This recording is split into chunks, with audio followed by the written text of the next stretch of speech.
welcome to the Fifth Quarter Show. Lee Jaynes and Adam Baker here, and we're ready for Week 4. Is it already Week 4? Week 4 under our belt, and we're going to do a recap on everything that has happened in sports this week.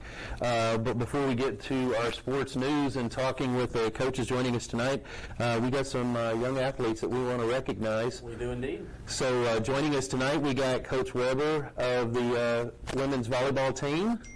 And Gerald came out with a little bit of a change, adjusted where they were striking. Yep. Gatesville, I don't think was quite ready for that. They caught us in a few mixed situations. You know, and there were some questionable calls, like just earlier. That third set, there was that. I'm not sure what was going on with some of those, but you know, I will say for the most part, this has been a good group of. She has just got such good feel of position on the court. And I love the no-look sets. I'm always impressed by that. I mean, it may be routine for you, but that impresses me. So we went out last night and watched Gatesville's win over Gerald. We had a good time with that. We had some guest speakers auditioning for Hornet Broadcasting, and they got to talk about you guys last night. And did you have a good time? Yes. Yes. Okay. You're not this quiet at all on the court. No. You're yelling out orders and directing and calling out shots all over the place. So why are you so quiet tonight? Come on now. I don't know. I'm camera shy. Camera shy. It's okay. Hey, after one of the games, we had like a 20-minute long conversation, man. She was just talking all day. No, it wasn't 20 minutes, but it was. We had a good conversation one day, and she was talking about how much she was looking forward to being back on the court, and I think it showed in the play last night, and y'all had a good time. And congratulations on being recognized Player of the Week. Exactly. I mean, and I just want to say congratulations again on Player of the Week, because a lot of people, you know, we talked to Coach about it, a lot of people see the big hits, the spikes, the kills and all. I mean, and that's automatically what you think of is like, okay, there's the point, because that's where the point comes from. But if you don't back it up, at least with one hit, which is usually your set, which we talked about the first part of the season, that smile that you put on McPherson or Phillip, you know, any of their faces, whenever they see you just set it perfect, they know they're set up for a perfect kill shot, and that starts with your expertise and your leadership out there. You have a freshman that's coming up behind you. You teaching her a lot? Yeah, I'm trying. You tried. She did. She did pretty good. You got to pay it forward, right? She tried to fill in for you, but obviously last night it was nice to see just where you fit back in and see it all click back in, and so you know that's what a leader does, and so good job. That's something like people don't realize some of the plays that she makes and how difficult they are. Like you see her make a perfect set, but you don't see everything that goes into it and the movement. There's just a lot of things that go into being a setter, and Taylor makes it look pretty easy. You do, especially like Lee was talking about that no look behind the back, running off to you. You're 2 feet outside the line, and it's just hand, straight up, and that ball's in perfect spot behind you. You don't even look. And there's McPherson or Pollard with just a great kill shot. Once again, they had that kill shot, but it was all because of that effort from you. So just keep it up. It's awesome. Good job. Thank you. And congratulations again on being Player of the Week. We hope we see you up here again soon, because we're getting ready to go into district play now, right? Yes. All right. Well, we'll let you leave. And, Coach, you'll be joining us again here in just a minute. We'll be talking some more volleyball. So we're going to bring up our next coach here. Coach Hunter, how you doing? Hey, good. How are y'all tonight? Oh, man. You're amazing. Good. We are riding high on Hornet victories. Hey, right now we are, yeah. Yeah. All right. We are going to get ready to talk about some football here in a minute, but before we do, there's a few gentlemen we'd like to recognize tonight. Yeah, let's recognize. And I'm going to tell you what. I went back and rewatched the game because there was a lot that was going on the field Friday night. And, just like when we was talking to Coach Weber last night, when great players make great plays, you expect to see that. Mm-hmm. And what we try our best to look for is the players who stepped it up. Yeah. They performed better than they typically do. Yeah. And that's to me what makes an impact player and what makes Player of the Week. So when we were looking at Friday night's game, man, I'm going to tell you, it wasn't easy. I had a lot to pick from. I had a lot to pick from. I couldn't pick wrong. Let's put it that way. We could not have picked wrong for Friday night. So, I could have. I'd have said Amos Phillips is my, number one. Because he didn't show out near like he said he was going to. So. All right. First up, what we'd like to do is bring out Mr. Rayshawn Smith. He's becoming a weekly... Yeah, I'll tell you what, there's some of these faces that we're going to have to get some of these guys their own makeup artists and wardrobe and everything else because they're showing up here so much. Some with the pants. I mean, I've got some red Crocs at the house if you need to borrow one so you can match your shoes here or something. That's his style right now. I mean, I'm all about the style. I mean, where's the shower cap? No shower cap. Well, let's give some of his accolades here. I don't know what we're doing with 21 carries and 173 yards. You know, 4 touchdowns. Come on. That was on rushing. Yeah. And then whenever we look down, you got a 35-yard reception for another touchdown. Okay, was you running out of things to do for touchdowns or something? Is that what it was? But anyway, you had a great night out there. Your performance truly impacted the game, so it was an easy recognition there. It is. It's a weekly thing with him, and 5 touchdowns is a really, really good game. Yeah. He set us for fourth quarter, but you know, like I told you every week, Ray's the most underrated player in Central Texas. So I'm proud of him and how hard he's working and keep giving him the ball. So. Yeah. Can we get a special teams touchdown in there next week, maybe? We make a try at it. You're going to be one of those Johnny be good deals where he kicks the ball to himself or something like that. Ray shot sauce. He's all smile. He's ready to do it. Yeah, he's ready to do it. All right, congratulations for being an impact player. All right, next, let's bring out Mr. Cy Burns. Okay. He's becoming a weekly occurrence, too. I'm going to tell you, and I got a question. Okay, I'm just going to say I'm impressed every time I see this young man walk out because, Coach, he's not much bigger than you, but he looks like a 6'2", 250-pound running back out there on that field. He looks a lot different on the field with a helmet on and pads. Yeah, that's for sure. That's what sets him apart is his explosiveness. Yeah. There's very few that have his explosiveness. Which that explosive came in on a huge. Well, no. Before that. Oh, okay. Let's go before that. we had what we were jumping and screaming and cheering for a touchdown, and then what happened? What happened there? Oh, everybody remembers the week before when poor Cy broke a long run and then got hit really hard by a safety. Right. So all week the preaching was ball security, protect the ball. And so he breaks that long one, and he's literally looking around behind him just to make sure nobody's coming. And they throw a flag for taunting. So he looked 3 times. He said, if you only look twice, and I argued and I tried to say, hey, listen, if you only knew what happened last week, you would not have thrown that flag. But he threw the flag anyway. And it could have happened that you started looking back from the 30 to the goal line. I mean, Hey, I would want to know, but then later on, so we break loose a measly 87-yard run, and I'm going to tell you what, he from the waist up, he was like the Statue of Liberty. You didn't turn. His arm didn't move. His head didn't move. His eyes were on the end zone. Never looked back. You didn't need to look back. There wasn't nobody close to you. I promise you.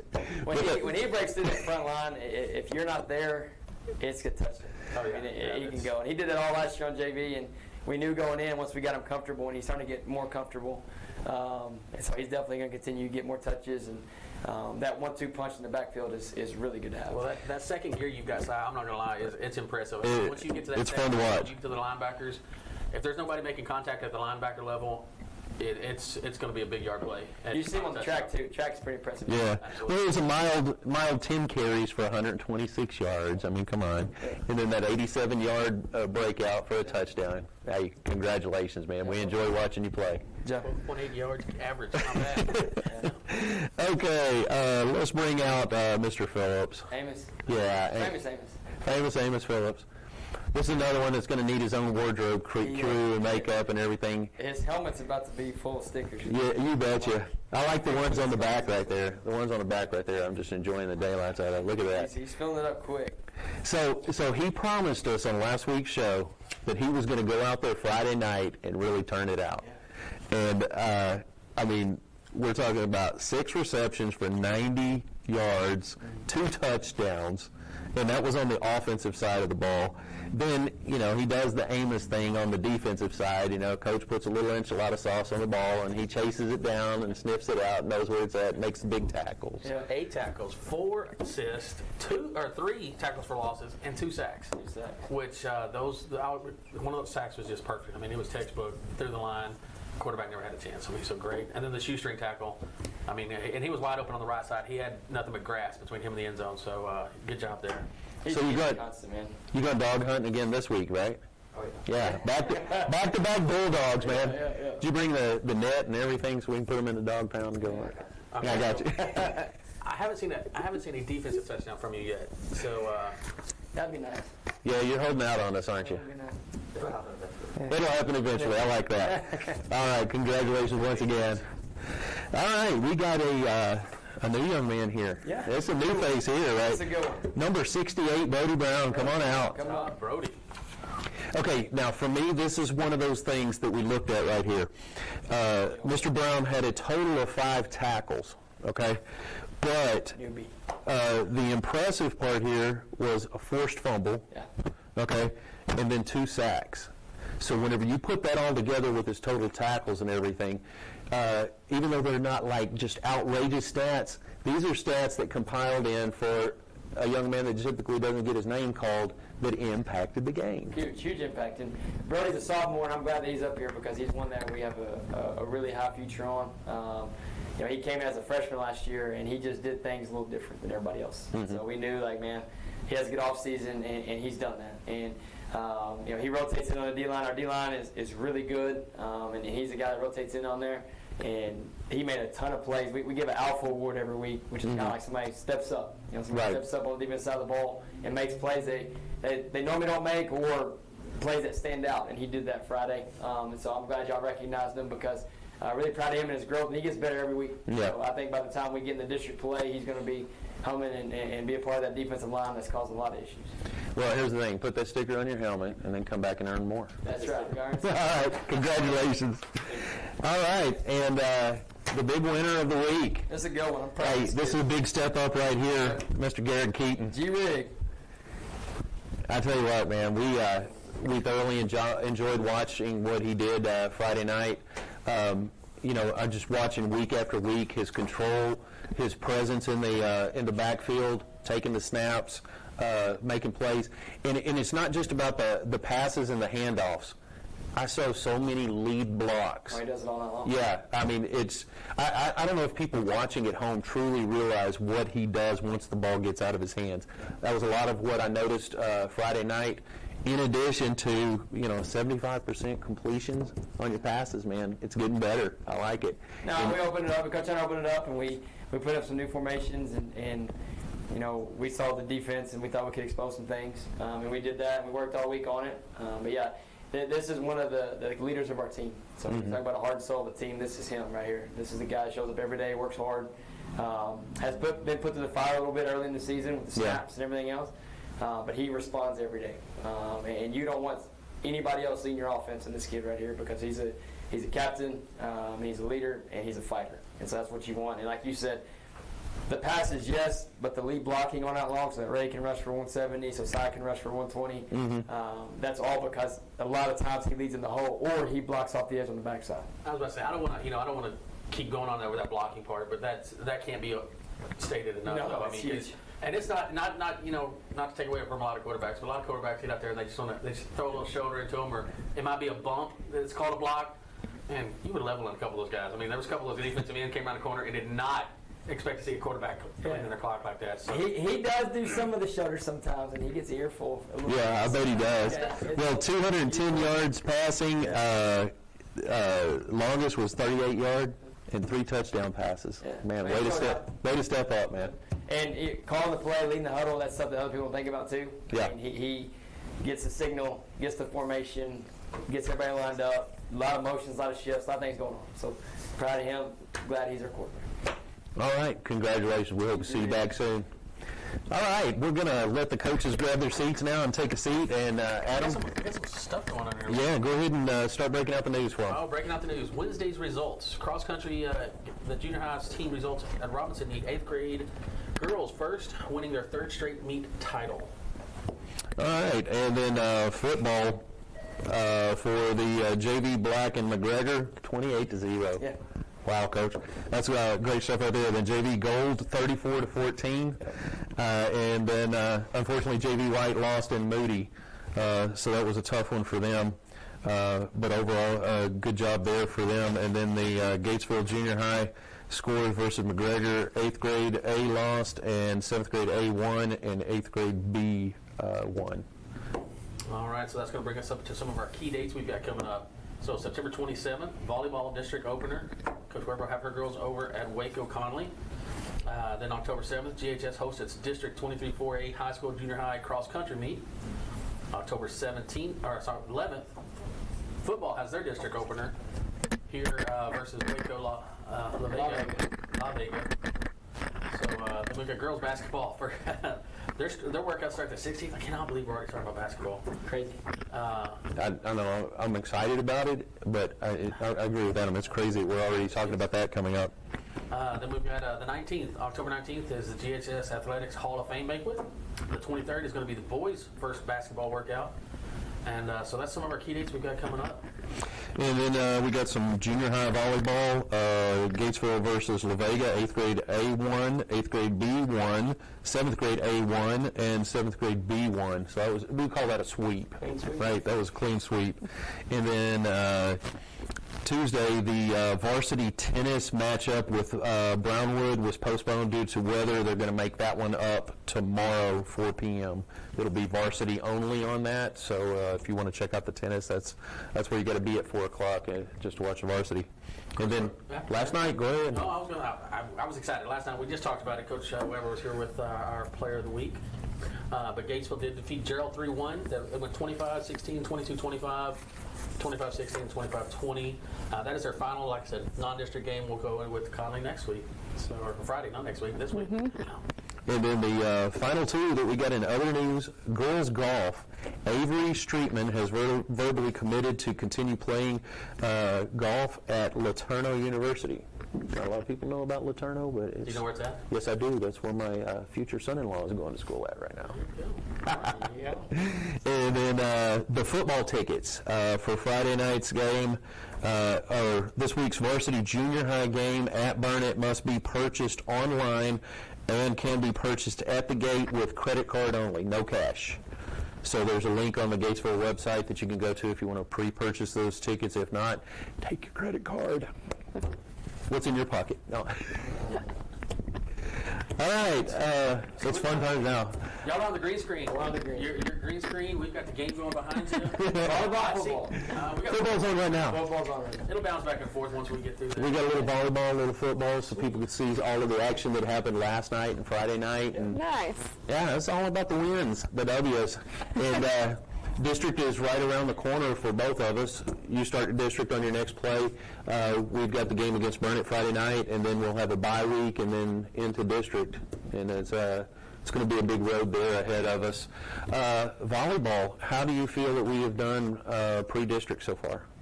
Pretty well. I mean, I feel like our big thing has been growth. We talked about it last year, and then this year we have been making plays and doing things that we wouldn't have been able to do like at the beginning of the season. Mm-hmm. And especially with last night's game, and so we were talking to the girls after, and the composure that they kept, because we knew Gerald wasn't going to shut down. Like, they were going to come back and fight, and us being able to keep our composure through all of that, because Gerald kind of went on a roll there for a little bit. And so being able to keep our composure and go make plays, we're seeing a lot of that growth that we want heading into district. I'm glad you pointed out that, because that was one thing we talked about last night, was just that Gerald did not quit. I mean, they didn't let off. They didn't give y'all an ounce to sit back and relax and kind of enjoy the lead, because they were in the fight the whole time. And even one, kind of clawed back in that second set against you. Third set, y'all made the adjustments and kind of, I like to say shut them down, but it really wasn't the case. They kept fighting in there. They did. They're very scrappy. I like one of the comments that Adam made last night in an observation when we watched the game. Anytime that the Hornets get up like by 5 points or more, it's like you can feel them bringing the thunder, and the smiles get bigger on their face with every play they make. And then the student section last night, I mean, they were rallying and making some noise. With the rain, I want to make a point on one thing. There was a spike that got hit for a kill shot last night. And she didn't get on top of it like she should. The ball sailed long, but it hit the glass wall so hard it sounded like thunder. And I saw two of the people outside the wall that really, yes, they almost hit the deck like incoming in Battlefield or something. And there was several kill shots that were made last night that I kind of felt sorry for the Gerald girls, because the one young lady, I think it was number 8 maybe, or number 9, she went down to try to dig it out, and I think she went a little too low, and the kill shot hit her dead on her chest. Do you remember that one? I do. And then the ball got trapped I don't inside. feel sorry for him, though. I feel sorry in this, not that they didn't make the play, but just the fact that everybody just saw that happen to you, you know? And you can't take it back. I mean, it's on TV, and then the fans there that saw it. So, but I think you have got some really good young ladies that are playing the net. You've got McPherson, not Phillips. We've got McPherson, Pollard, and then I'm drawing a blank. Cheyenne Geiken. And Addison Taylor. Taylor is really doing good up there Yes. also. She's got a little fan club that tunes in and watches and texts in. She really, I don't know. Yeah, Nice. so, anyway, but we were looking forward to getting into the district, and hey, everybody keep your prayers up. Everything goes good with our second team that we are working on. They were with us last night at the broadcast, that we will be able to increase some more volleyball games this season. That's what I'm looking That'd be forward to great. within the next That'd be couple of good. weeks. So, You've given us plenty of reason to do that. Girls are doing a great job, and even if they weren't, we love watching them. I mean, they're doing a good job. Not even just on the scoreboard, but just I've talked to Coach Hunter this several times. The athletic is great, but the sportsmanship and the character that those young ladies display on that field, on that court is impressive. It is. It's a good group of kids. I've seen on other teams, and I can honestly say I've never seen anything that I would say would question their sportsmanship or their character during their play.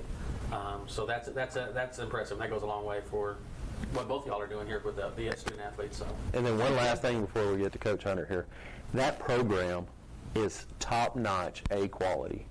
That is an awesome program. I looked at that and I was like, man, this thing was laid out beautifully. Great pictures of the athletes, people that are involved behind the scenes, custodians, even everything else. And then when you open that inside cover, that Hornet Radio deal right there, Yes. it's just That's a shout out to some of our parents. Jennifer Sanderson did a Yes. lot of the layout. Kelly McPherson sold a lot of the ads, and so they did a phenomenal job with that. It's way better than what I ever pictured. that thing is like a professional magazine. It is. Y'all did a digital one though, didn't you? At one point. We had like a paper one last year. This year they did like a No, this thing is a magazine. full-blown It magazine. was so They need good. to step up their game. It was really good. That's a lot of work. I know what the work goes into it. There may be some volleyball moms you need to recruit. Either that or maybe get some boosters to, like, hey, look what's going on over here. yeah. I mean, not that we can't create any little, friendly competition there or anything, but, we're already out there. Speaking of competition, I've got one more question. We keep mentioning district play coming up. Who are you looking out for? Oh, it's going to be competitive. I mean, It's a tough district. it is a very tough district. We lost Salado, but we picked up Lorena, who is very solid. China Spring has a lot of good players returning. Robinson's going to be competitive, and then both La Vega and Conley, we're going to have to go play every night. You have to walk into each gym, taking care of business, and there's not an off night. There's not going to be an off Wonderful night. diplomatic answer from a coach. They're all tough. Way to go. This is the political season, isn't it? All right, Coach Hunter. Yeah. How was homecoming, man? It was awesome, man. Yeah. It was a lot of fun. That was a big turn from last year. Yeah, huge. Yeah. And I was proud of our kids responding. That's the first one we've had in a while where we got on somebody and put them away. And we had some kids. Everybody got to play that night, which is great. And the crowd was awesome. Just proud we responded and came out and played. Hey, I'm going to tell you, it was a tremendous. We always see a great crowd at the Gatesville homecoming games. Place is going to be packed out and stuff, and it's just it's that much more fun whenever you see your football team go out there and put on a show like Yeah, that. they put on a show. They started early too. I mean, it wasn't playing a game; it was putting on a show. It started with onside kick. I mean, Yep. it wasn't even called. I mean, it just miss-hit, and freshman runs down and gets it like he does every time. And Reminded me of somebody. it's crazy, man. I tell you what, you set a tone on the sideline with your body language, and I mean, we've talked about it for years now.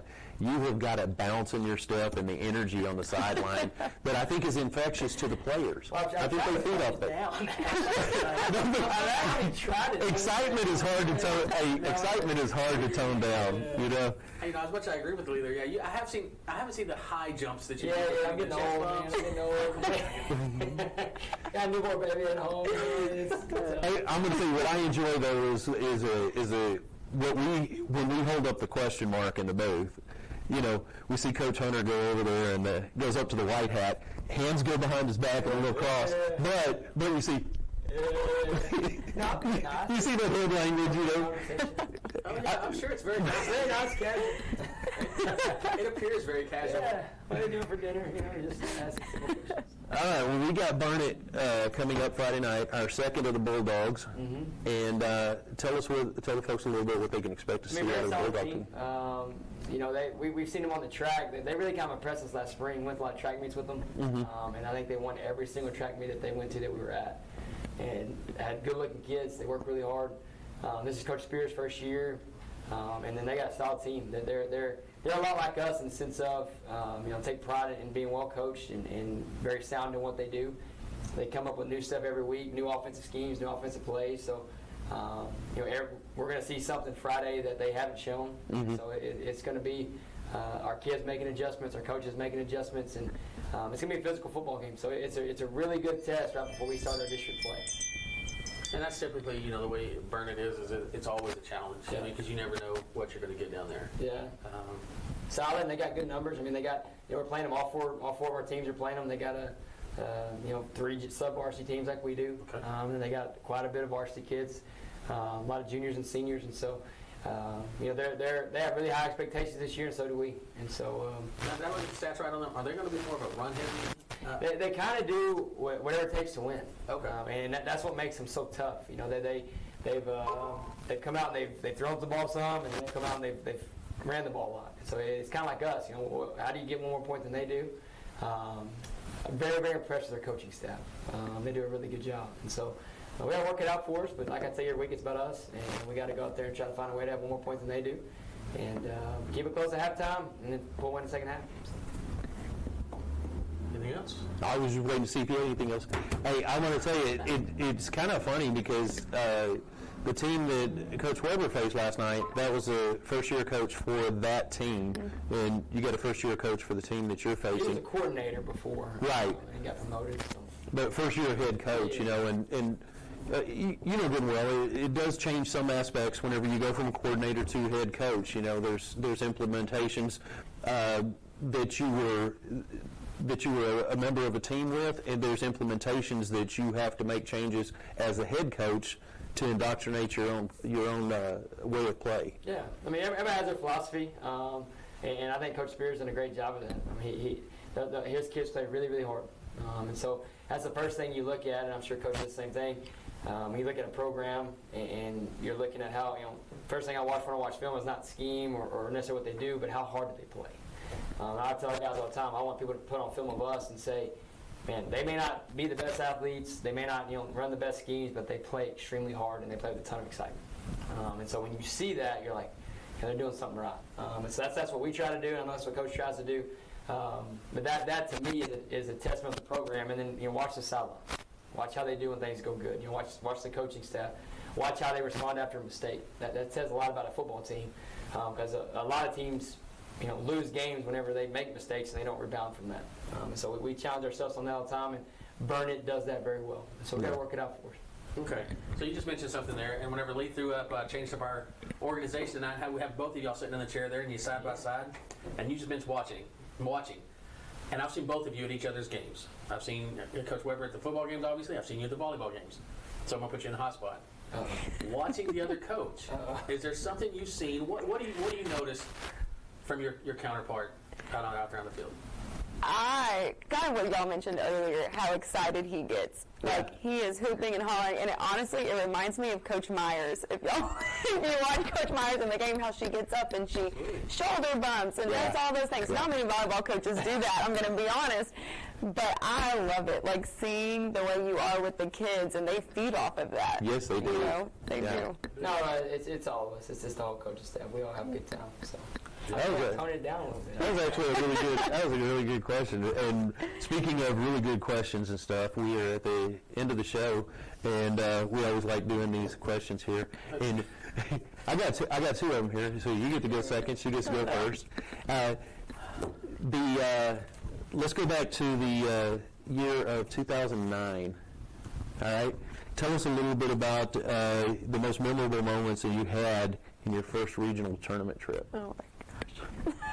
I think it's impressive you said regional tournament. That's the first thing that catches my ear. 2009. That's pretty cool. Yeah, So, and actually, we didn't go to the regional tournament till 2010.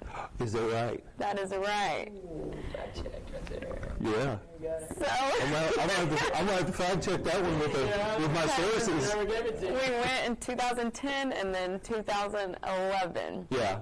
were the years we went to the regional tournament. And honestly, this is terrible, but this was one, your we were first one, excited. right? So this was I only went once. So Right. the 2011 team would have been when like Sky Truss, Glenna Johnson, Caitlin Poe were seniors. Right. So it was 2010 would have been my senior year. But I remember we were playing Lorena for the third time to go to the regional tournament. And beating a team 3 times, because we beat them 2 times prior to that, but beating them for a 3rd time and to go to the regional tournament, that's tough to do. And we were playing at Belton. I remember everyone hated their lights. They had terrible lights for volleyball. You always lose the ball. Right. And we were down. It was like 13 to 11 in the 5th game, which you only go to 15. And came back to win it. I mean, our whole team, you could just feel it on the court and on the bench with the coaches, the fans. You could feel that excitement of we're not losing this game. And there's actually a picture of the bench and the fans after we won. I don't know if it was the 4th set, but we still have that picture in the fans and everybody's just hooping and hollering, the bench is jumping. But that was a great feeling, getting Yeah. to go to the regional tournament. And apparently it kept it in her blood, huh? Yeah. You talk about a tradition program in Gatesville, Texas. Oh my gosh. What? She's We're gonna wallpaper the gymnasium by the time it's done. Yeah. It's awesome. So, You got a good question for Coach Hunter? oh yeah, I do. But anyway, We're talking about a vacation. you never know where I'm going to get the information. It's okay. Never know where I'm going to get the information from my sources. I know where you got that one from. All right, here is the topic for tonight. All right, when you were in high school playing football, there was a game that you ran a 10-yard out on a 3rd and 11. Lorena. You got thrown the ball and got tackled 1 yard short. Yeah, and the Hornets were not able to convert. So tell us about that play and what happened. 100%. Well, my senior year, I was a very average. I tell my guys all the time, like, I was a very average football player. Like, I try to go out there and play, but and I never played offense because our team was loaded with offensive talent. Right. We had some injuries happen, and we're beating the arena pretty bad. So I backed up every receiver position and started on defense. And so then we had a receiver go down, so I got out there on the receiver. And, whenever Coach Howard, used to be Coach Howard, was the quarterback, best friend, and he never threw me the ball when I did get it. He always stood there, which I wouldn't throw me the ball either, like compared to what we had. And I'll be down going, I run a 10-yard out thinking like it's going the other way, and he throws it to me. And it's literally like 4th and 10, and I run a 9-yard out, which is like the cardinal sin. Don't run it. Run past the sticks. Man, I heard about it for years. I think I still hear about it when I hang out with him. So, Yeah, where did you get that one from? Him? He probably gave it to you. So, I'll get him back. well, You know what I love about both of those questions? What I love about both of those questions, first off, we have 2 former Hornet players, and they remembered playing. They remembered the exact question. Janey, Coach Weber's description of that game. That's crazy. And his Sets and everything. Yeah, no, the sense. I'm like, oh, that is amazing. That's Hornet tradition, and at its finest right there. yeah, and I love it. And yes, you are correct. I know, yeah. And as a matter of fact, he did forewarn me that as soon as I discussed that your excuse would be that he never threw you the ball. That's exactly. It's been talked about a lot. I'm just telling you that play is talked about a lot. All right, any guess on where your info came from? Coach Phillips. That'd be my guess. Yeah. Yes, exactly. Did he give you the wrong year? He is getting old, isn't he? I got it right. Hey. That's it. No more family trips for you. All right, coaches, thank you very much for joining us tonight, and good luck on getting ready to go into district, Coach Weber, and then Coach Hunter. we're going out there and we're going to cover another win for the Hornets Friday night. I'm just calling it that way. And if you folks can't show up in person, you can always check it out on